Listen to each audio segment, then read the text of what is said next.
हरि ओम गणानां त्वां गणपतिं हवामहे कविं कवीनामुपमश्रवस्तवं ज्येष्ठराजादिब्रह्मणां ब्रह्मणस्पदानः शृण्वन्नोतिभिस्सीदसादनं श्रीमन्महागणाधिपतये नमः।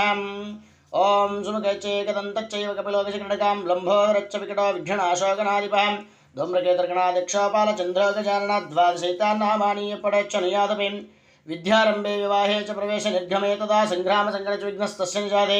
शुक्लांबरधरं विष्णुं शशिवर्णं चतुर्भुजं प्रसन्नवदनं ध्यायेत् सर्वविघ्नोपशान्तये हे हे रम्भत्वम्बिका ध्वजा सिद्धिबुद्धिप्रदायिका श्रीमन्महागणाधिपतये नमः।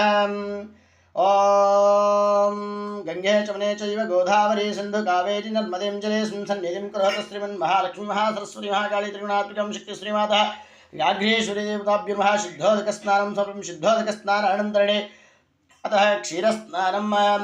ओं हिरण्यवर्णां हरिणीं सुवर्णरजतस्रजां चन्द्रां हिरण्महीं लक्ष्मीं जातवेदाम आवह ताम आवह जातवेदों लक्ष्मीर्मणपगामिनीं अस्यां हिरण्यं विन्देहं गामश्वं पुरुषाणाम्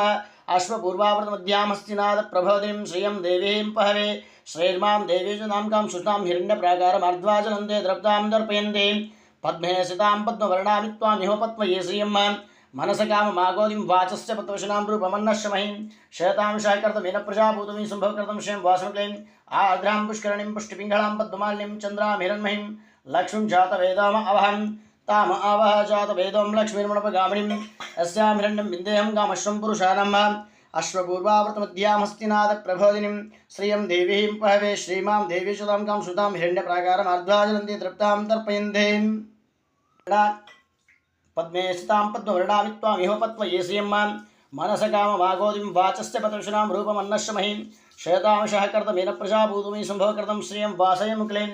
आर्द्रां पुष्करणीं पुष्टिपिङ्गलां पद्ममालिनीं चन्द्रां हिरण्महीं लक्ष्मीं जातवेदामवहं आर्द्रां कर्णेष्टि सुवर्णां हेममालिनीं सूर्यां हिरण्महीं लक्ष्मीं जातवेदाम अवहं ताम आवह जातवेदों लक्ष्मीर्मणपगामिनीं यस्यां हिरण्यं विन्देहं गामश्वं पुरुषाणां तादृशां नित्यपुष्पां करीशिनीं